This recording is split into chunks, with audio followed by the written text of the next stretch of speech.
আমরা বেশিরভাগ মানুষ রমজান মাসে ফজরের নামাজ পড়ে এসে ঘুম দেই।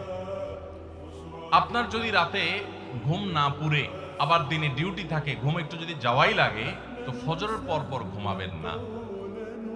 আলহামদুলিল্লাহ, আমাদের বাসায় আমরা এটার প্র্যাকটিসটা প্রতি বছর খুব হার্ডলি করার চেষ্টা করি। ফজরের পর পর কোনো ঘুম নেই, ফজরের পর একটু কোরআন তেলাওয়াত করেন। প্রথম প্রথম চোখ ভেঙে আসবে, কারণ আপনি ভোর রাতে উঠছেন, অভ্যাস নাই। তো যাতে চোখে ঘুম না আসে সেজন্য নানান বুদ্ধি বাইর করেন, করে ঘুম দূর করেন, একটু উঠবস করেন। ওই টাইমে বসে ফজরের পরে আপনি তেলাওয়াত করেন, জিকির আজকার করেন, সকাল সন্ধ্যার দোয়াগুলো পড়েন, একটু দোয়া করেন, রমজানের কিছু আমল করেন। এশাকের নামাজের ওয়াক্ত হয়ে গেছে, 2 রাকাত নামাজ পড়ে এরপর আপনি পারলে দরকার হলে শুয়ে যান, কিন্তু ফজরের পর পর শুয়ে যাবেন না। এটা একটা ভুল, কারণ নবী করিম সাল্লাল্লাহু আলাইহি সাল্লাম সকালের এই সময়টার জন্য দোয়া করেছেন, আল্লাহুম্মা বারিক লি উম্মতি ফি বুকুরিহা, আল্লাহ আমার উম্মত জন্য সকালের সময়টাতে বরকত দান করুন। আর ওই সময় আপনি ঘুমায় থাকছেন। তো রমজান মাসে আমরা এটা একটা ভুল করি, এটা আমরা করব না যথাসম্ভব। আল্লাহ সুবহানাহু ওয়া তাআলা ডেকে ডেকে বান্দার ক্ষমা ঘোষণা করেন, বিপদ আপদ দূর করেন, অসুখ বিসুখ দূর করেন।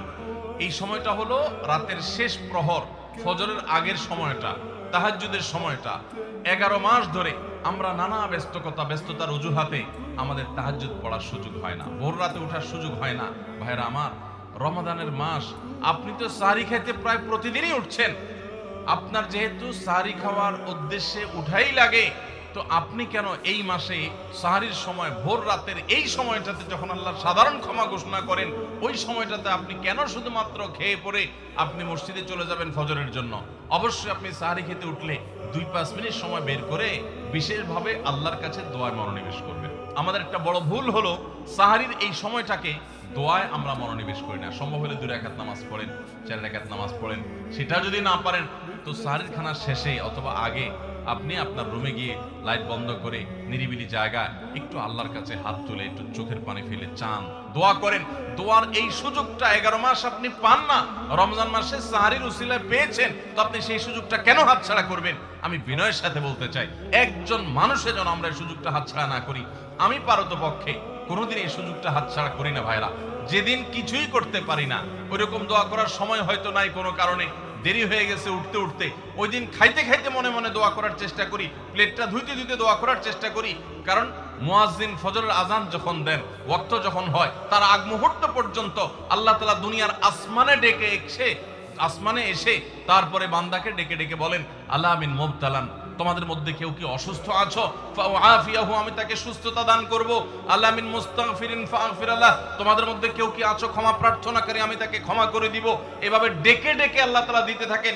টোটাল 24 ঘন্টার মধ্যে যেই সময়টার দোয়া ফেরত দেয়া হয় না, যেই সময়টার দোয়া মিস হওয়ার সম্ভাবনা খুবই কম, আপনার দোয়ার বেসিক শর্তগুলো ঠিক থাকলে এই দোয়া কবুল হওয়ার সম্ভাবনা জোরালো, সেই সময়টা হলো ভোর রাতের সময়টা।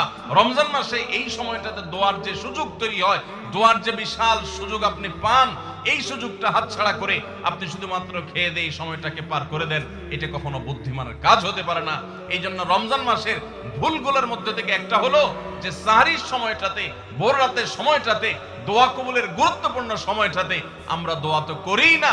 অনেকে ওই সময় আজকাল সাহরি পার্টি বের করেছেন, তামাশা বের করেছেন, অনেকে টেলিভিশনের প্রোগ্রাম দেখেন।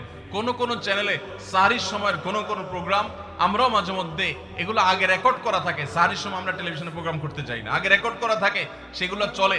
এগুলো হলো তাদের জন্য যারা টেলিভিশনে হারাম জিনিস দেখবে, ওই টাইমটাতে সে যেন হারাম জিনিস না দেখে ভালো কিছু দেখে।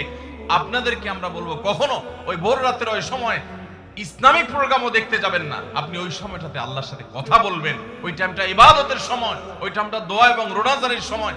আমরা বেশিরভাগ মানুষ এই ভুলটা করি যে রমজানে আল্লাহর কাছে পাওয়ার এই বিশাল সুযোগ আমরা হাতছাড়া করে ফেলি। আমরা এখন থেকে সাহরিতে উঠলে দোয়া করব তো ইনশাআল্লাহ। আল্লাহ আমাদের সবাইকে তৌফিক দান করুন।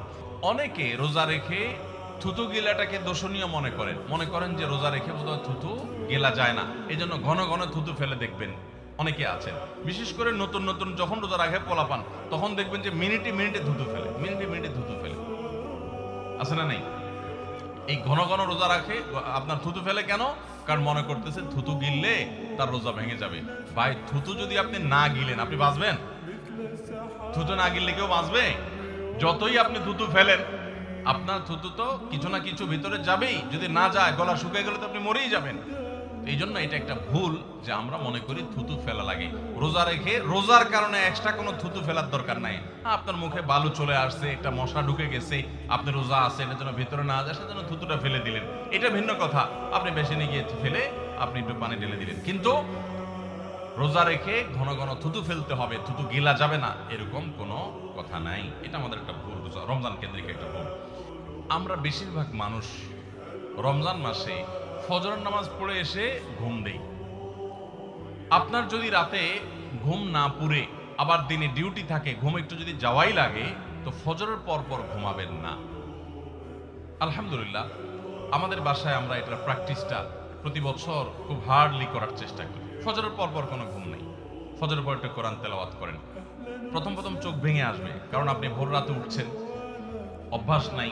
তো যাতে চোখে ঘুম না আসে সেজন্য নানান বুদ্ধি বাইর করেন, করে ঘুম দূর করেন, একটু উঠবস করেন।